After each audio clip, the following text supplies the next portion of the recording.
Okay, I'm just gonna explain this concept real simply. Okay. I'm not sure what the if there's an actual theory out there, and if so, what it's called, but something I'm calling the mirror theory. Okay, or the mirror concept. Okay, and so I'm gonna put a line down the middle there. No, it's not straight, but realize that those at the top, if they want a specific action to happen, okay, and actually it should probably be more like this, where there's somewhere in the middle. Okay, and most people, like, let's just put down 90% or 80%, are naturally like in the middle. They just want to live their life, do whatever, and like not be messed with anybody, right?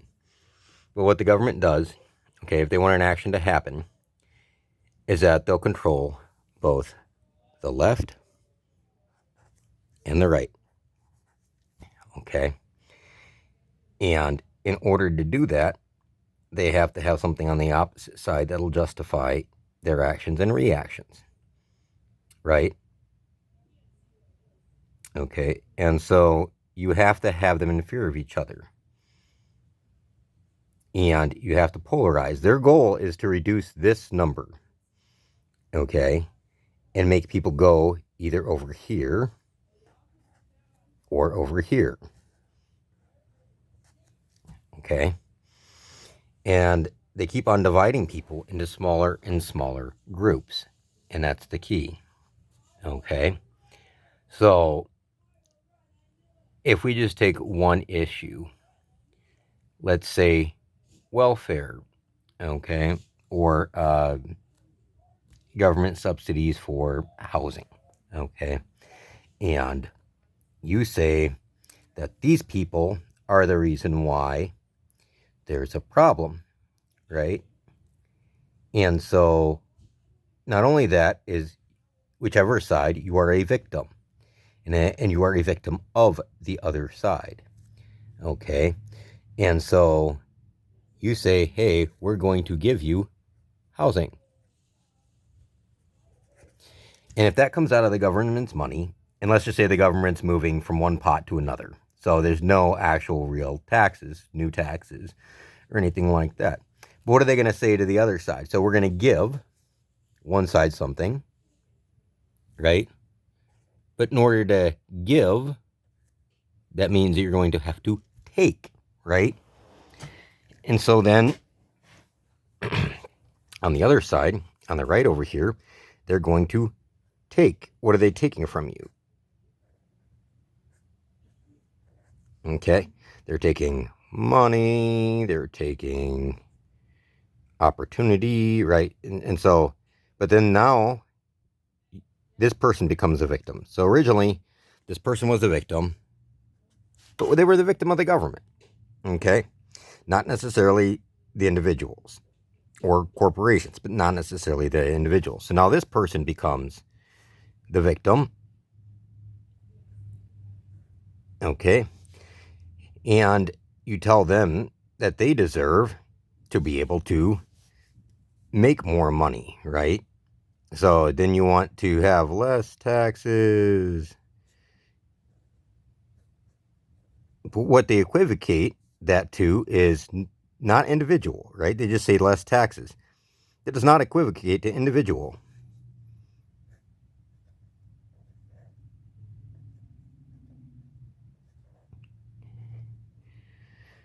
Okay?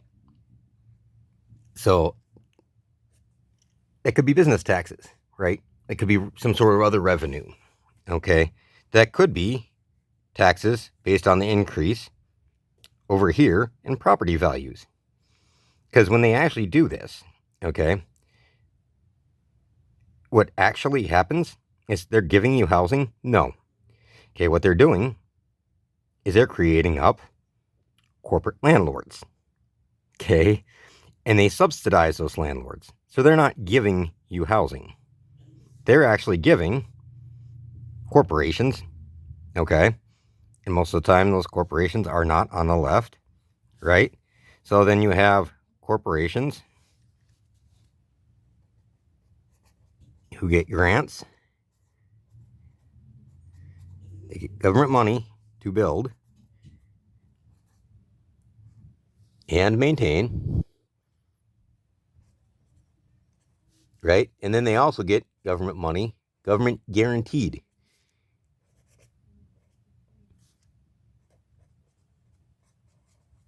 money for income, knowing that they don't have to expend money to actually improve these properties because these people are given this and they don't deserve, or whatever. You go down the list, right? That's the view over here. Well, those corporations are now paying less taxes, right? Because these people are pushing for that. But they're getting the government money to build and maintain. So these people get the money. These people get the benefit right here. The only thing that happens over here is the cost of rentals goes up because you have now a guaranteed supply and income. Okay, and each year the government's going to start giving these guys more money, which is going to cause the rents in the area to go up. So then the people that aren't on those programs are actually pushed down, and they're going to have you blaming the Republicans or the right, right? But it's not the individuals, it's the corporations, right, and the government. So you got some cronies in there that keep people divided by playing this game. Okay, let's say abortion, right? Let's just go down to that one real quick. Okay, so as abortion, if that's my right, whatever else, right? The problem becomes that to be able to sustain the population, you have to have a certain number of kiddos, right? Of babies being born. So abortion, you're decreasing your tax base.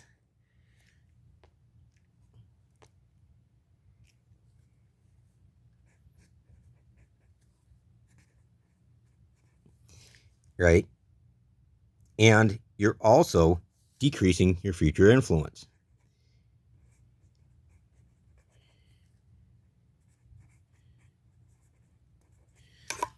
But then you're also demanding that the other side abide by your views. Okay? So in order to fund the left's programs, you're going to need an ever increasing number of people. But in the capitalist society, it's the same for the debt and that side of it, okay? Is that our entire economies ran off of ever increasing debt, ever increasing consumerism and consumption. And if that ever stops, the game's over.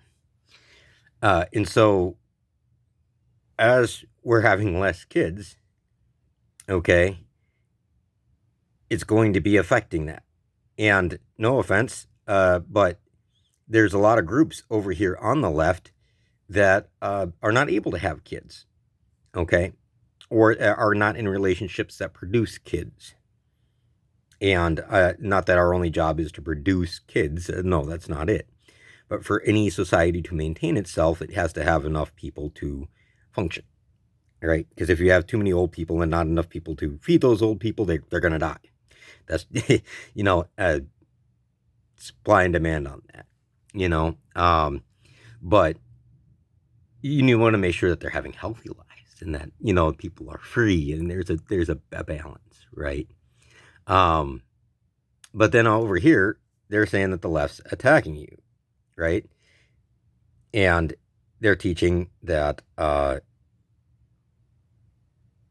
they don't want abortion and but they do want abortion. Okay. When do they want abortion? Okay. They don't want unwed mothers. They don't want their husband's mistresses. Right? And prostitution. And I'm just going to throw a little bit of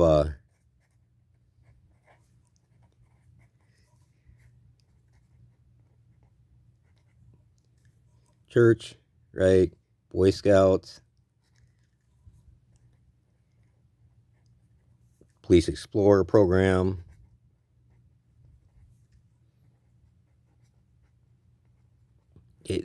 Basically, what you have over here is the heavily matriarchal, okay. So they do like abortion. Only in these things and in these times.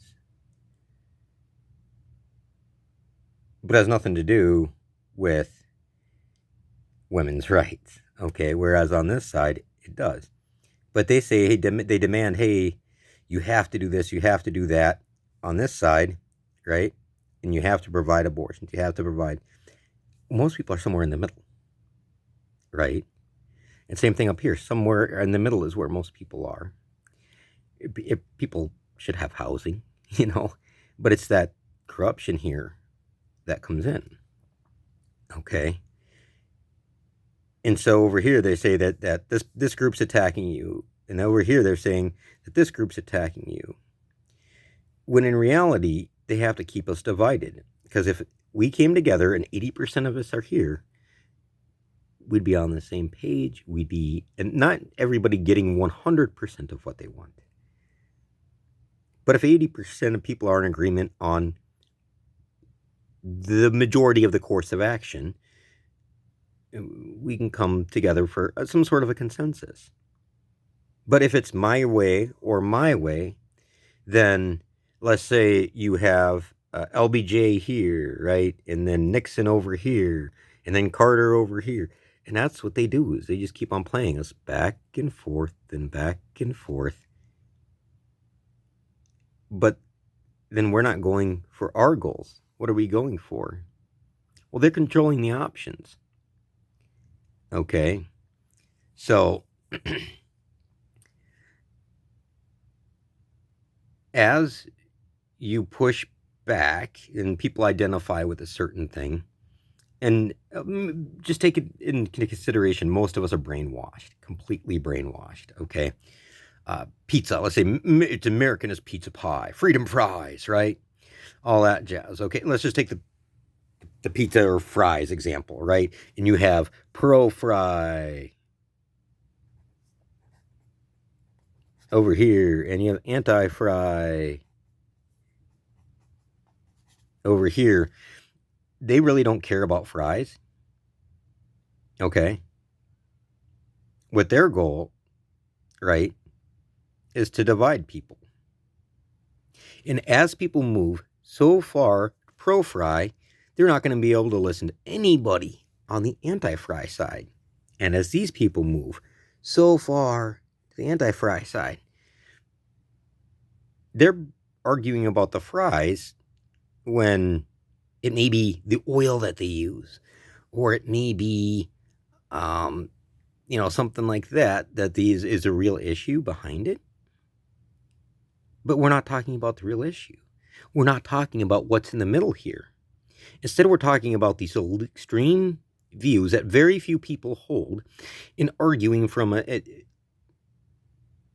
basis that's not grounded in reality. Okay? And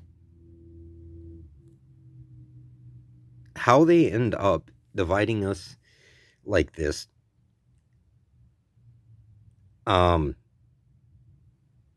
they also then, right, they create up reasons behind it.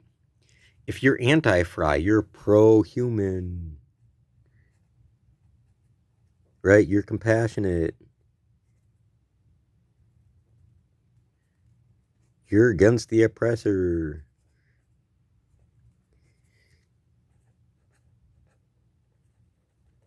But as less people want to be this, the more extreme they have to get their rhetoric. Let's say on the pro-fry side, okay, anti-fry, I'm just going to go with an old one, is communist. Right? Anti-cop. Anti-American. Anti-capitalist.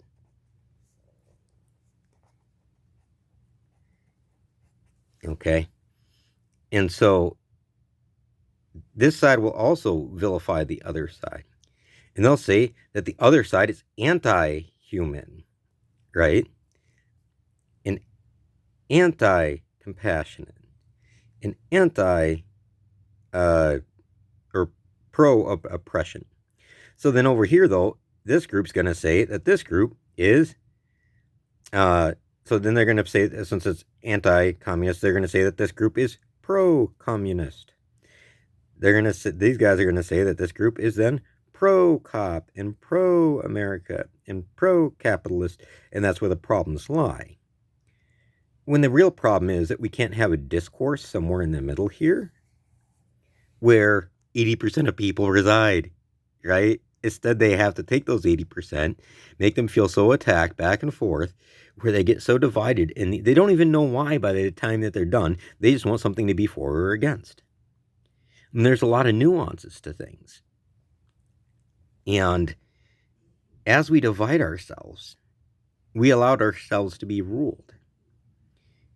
And in the education system, people have to realize, okay, is the education system here was founded prior to the Constitution, okay?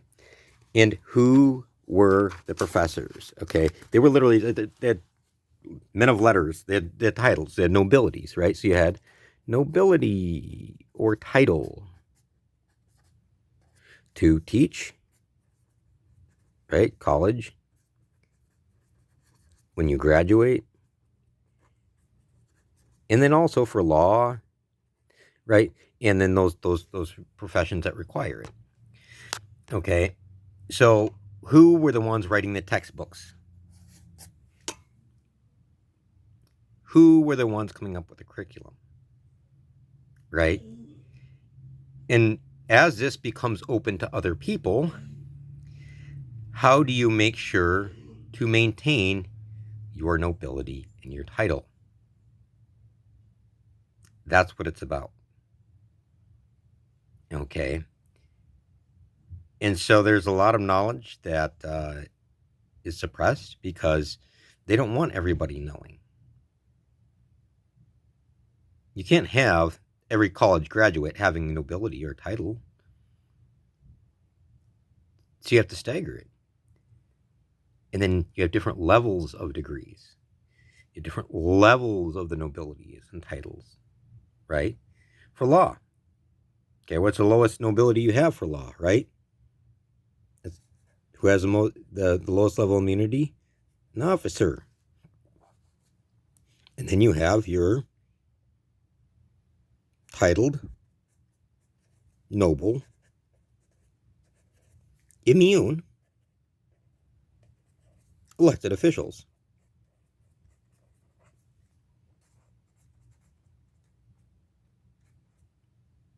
In corporate,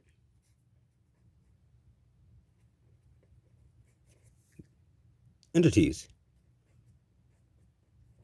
So your city is a corporate entity, your state's a corporate entity, right? And then you have your lawyers and prosecutors have absolute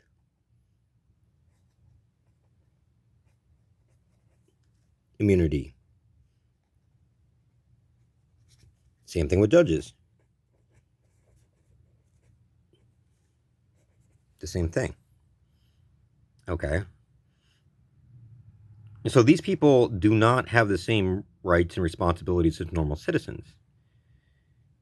They are beyond normal citizens.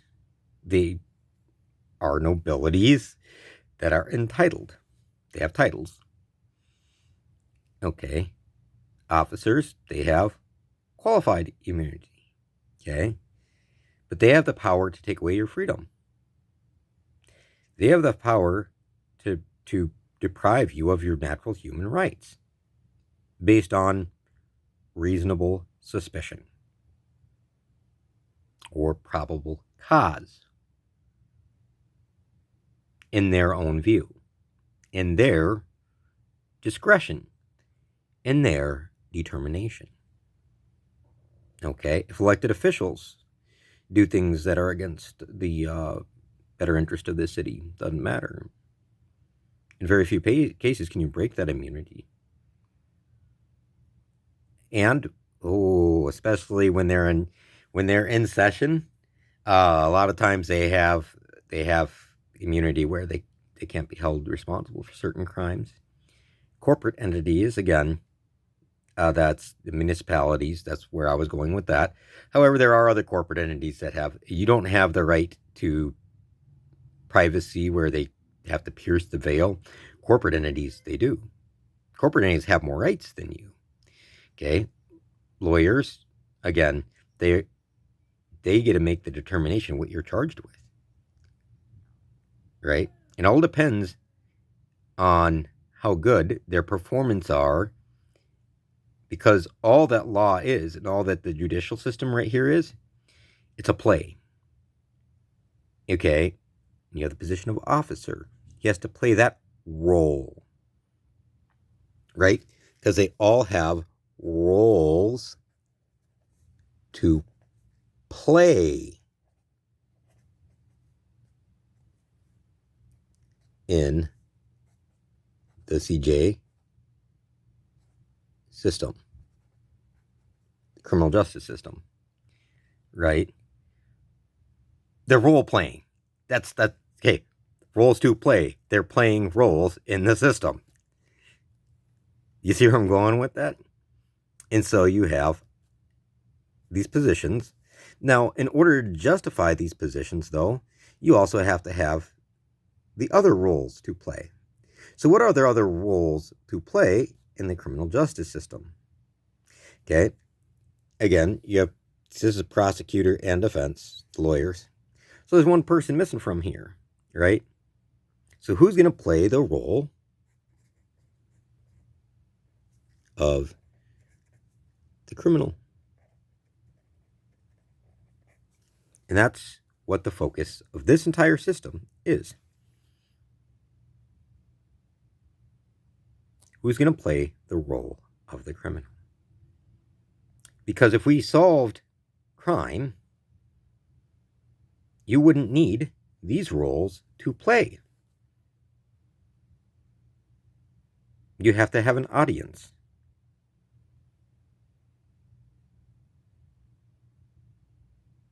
Okay? So again, what role does a judge play? He's the determiner. He's a director. Okay, you have your leading actors. These are your leading actors, your prosecutor and your defense. These are your supporting actors. And then this is just like your support staff that's hanging about behind you. And if you don't think that they make money off this, you should look up the bond system associated with the courts. Bid bonds, what are they bidding on? The value of the role of the criminal. They're putting a price tag on it. What value does the role of a criminal have? Oh, just ask the prison industrial complex. Okay, we need to stop being divided and stop letting them control the narrative, because they have to control the narrative for both sides of history in order to keep us divided. As it's like a pendulum, right?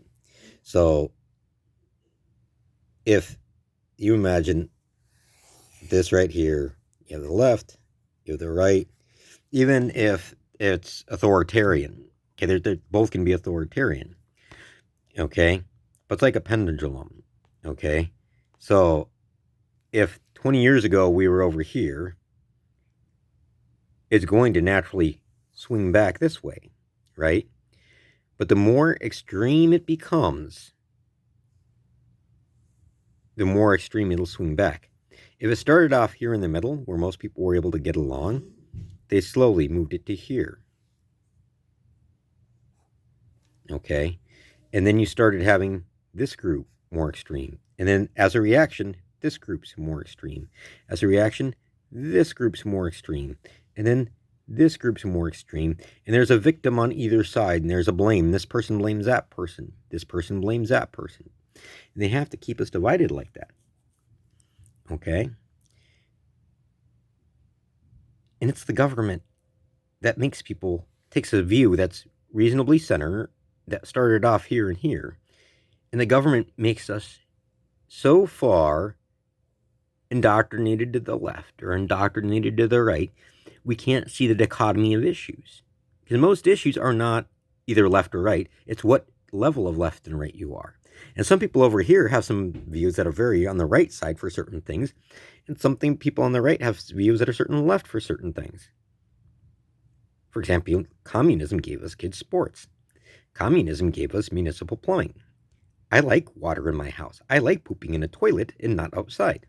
I do not like the chamber pots that they used to have to toss out in the street. Communism gave us that. Okay? So some people on the right really like kids' sports and stuff. That's communism. And there's some things that the right's given us that the left, same sort of thing. They like, but then they're like, oh no, the individual rights. I have the right to. The only reason why you have individual rights is because the right views individual rights. You like collective rights, right? Over the right of the group over the individual. But then you want people to be individuals and not conform to the group and say, well, my individual rights. Okay? So there's a dichotomy, and its history is a lot more nuanced, but we divide ourselves so much that it tears us apart.